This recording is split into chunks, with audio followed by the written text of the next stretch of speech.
Selamat siang para netizen dimanapun kita berada, salam inspirasi bagi kita semua ya. Melihat dari beberapa berita yang ada, Partai Nasdem ternyata masih mengumpulkan anggota DPR untuk hak angket. Wow, saya yakin dan saya yakinnya bahwa koalisi perubahan itu solid sekali begitu kan ya, apalagi terkait dengan adanya hak angket ini begitu kan. Bahkan ini Nasdem mengumpulkan tanda tangan anggota DPR untuk gulirkan hak angket pemilu di 2024. Duar ya. Ini menjadi ketar-ketir kepada istana bahwa seorang Nasdem yang kemudian digoda begitu kan ya, bagaimana mereka dicegal untuk tidak bisa hak angket, muncul spekulasi ya seperti itu, dan bahkan saya kira dengan bisikan-bisikan Jokowi kepada Pak Surya Paloh, ternyata dari Pak Surya Paloh mungkin tidak dihiraukan begitu kan, karena dengan adanya Pak Jokowi dengan Surya Paloh kemarin bertemu begitu menandakan bahwa kesepakatan apa yang dibicarakan begitu kan. Nah, sekarang Nasdem katanya mengumpulkan tanda tangan anggota DPR untuk gulirkan hak angket pemilu di 2024. Karena ingin melihat bagaimana dugaan-dugaan kecurangan yang ada selama ini ya, terus kemudian nuansa-nuansa politik cawe-cawe begitu kan. Itu yang seharusnya kita telusuri betul begitu kan. Jangan sampai kemudian ya hal-hal seperti ini lalu kemudian terulang kembali di 2029 begitu kan. Karena nampaknya begitu kan ya. Mereka sebenarnya sudah mulai ketar-ketir. Istana sudah mulai ketar-ketir dan panik begitu kan ya.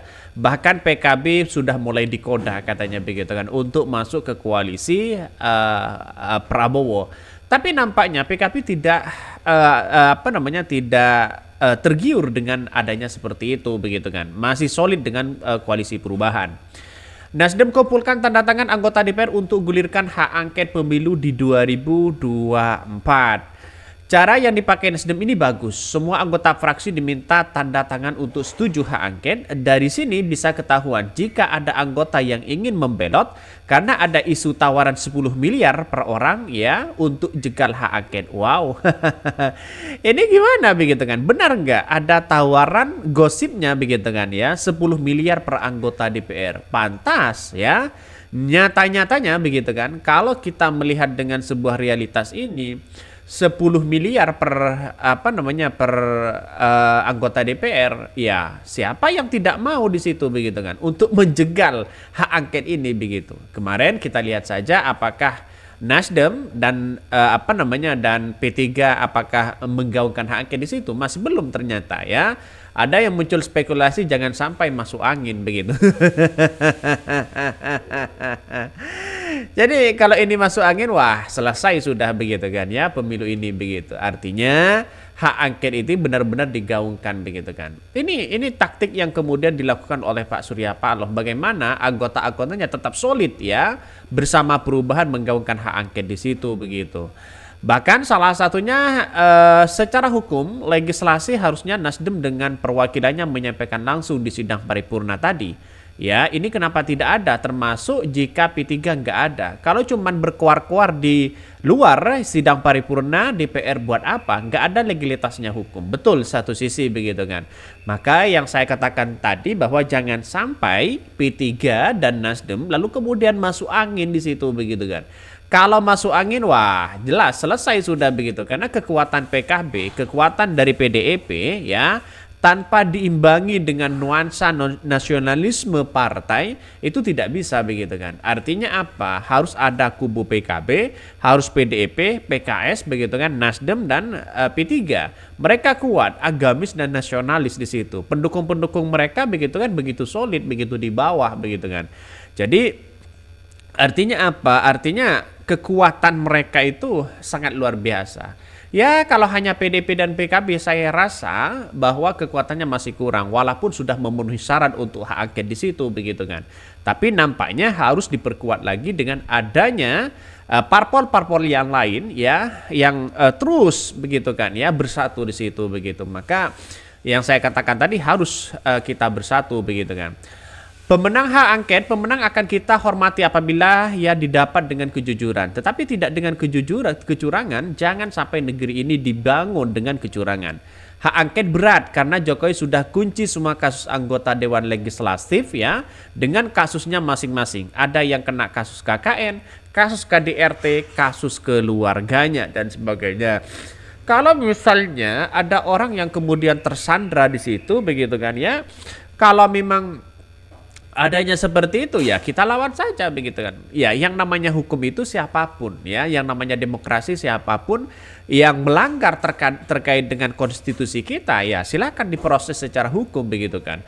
Bukan orang yang kemudian tersandra lalu kemudian dilindungi dengan adanya tukar atau barter kepentingan dengan nuansa-nuansa perilaku begitu kan. Artinya apa? Artinya kasus A ya dibarter ya, ditukar dengan adanya posisi aman misalnya. Itu tidak boleh dalam negeri di negara demokrasi begitu kan. Itu kan artinya kacau begitu. Menunjukkan bahwa ya negara tidak baik-baik aja kalau seperti ini terus begitu kan. Makanya sampai hari ini saya masih melihat dan masih yakin bahwa hak angket itu tetap berjalan begitu kan. Kalau semuanya dipelihara dengan adanya sandra menyandra begitu kan, wah kacau begitu kan ya. Bahkan Nasdem mengumpulkan tanda tangan anggota DPR untuk gulirkan hak angket pemilu di 2024. Ketua DPP Partai Nasdem Taufik Basari mengatakan partainya sedang mengumpulkan tanda tangan seluruh anggota fraksi Nasdem untuk menggulirkan hak angket. Hal tersebut, kata Taufik, merupakan untuk dukungan Nasdem untuk mengungkapkan berbagai dugaan kejadian yang terjadi dalam pemilu di 2024. Benar. Ya, permainan dari Nasdem sebenarnya cantik sebenarnya begitu kan. Artinya anggota-anggota itu dipaksa untuk tanda tangan hak angket.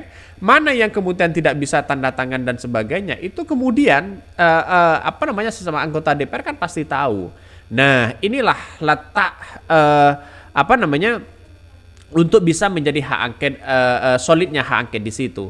Menurut Taufik, Partai Nasdem terus mengumpulkan syarat-syarat yang dibutuhkan untuk menyokong proses hak angket tersebut. Saat ini, pimpinan fraksi tengah mempersiapkan bahan-bahan yang diperlukan sebagai syarat pengajuan hak angket, termasuk mengumpulkan tanda tangan para anggota fraksi.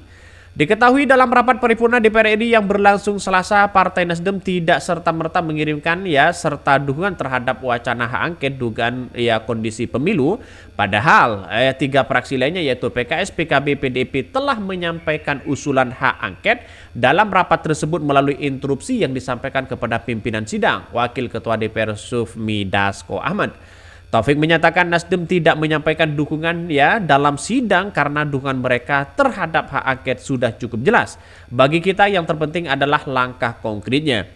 Dia mengatakan dukungan sudah disampaikan secara resmi oleh Sekjen Partai Nasdem Hermawi Taslim dalam pernyataan sikap bersama Sekjen PKB dan PKS beberapa waktu lalu. Maka dari itu, kata Taufik, pernyataan dukungan Nasdem di rapat paripurna DPR hanya akan bertambah banyak. Maka Taufik pun yang mengatakan dukungan hak angket yang disampaikan fraksi lain dalam kerapat paripurna hari ini mewakili sikap Partai Nasdem. Karena sudah jelas maka tidak perlu kita ulang kembali dalam instruksi paripurna. Dalam sidang paripurna DPR hari Selasa ini 3 fraksi partai berbeda menyampaikan usulan mereka untuk mengungkapkan hak angket. Jelas. Jadi artinya apa? Artinya Partai Nasdem ini begitu kan ya, sudah jelas mereka mendukung hak angket. Walaupun di DPR tidak menggaungkan hak angket, tapi bagian dari PKB, PDIP, PKS itu sudah memberikan mewakili sebagai Partai Nasdem itu mendukung hak angket. Tidak perlu kita menyuarakan di DPR katanya begitu kan ya. Jadi yang penting adalah langkah konkretnya. Betul ya, satu sisi betul begitu kan. Tapi nampaknya rasanya publik itu dibuat bingung karena tidak mengungkapkan di depan publik begitu kan. Oke, mungkin itu yang kami sampaikan ya. Tonton terus channel Hodari Podcast Rakyat ini karena ada berita-berita menarik dan viral setiap harinya. Salam para netizen, salam inspirasi bagi kita semua. Jangan lupa di subscribe channel YouTube Hodari Podcast Rakyat ini.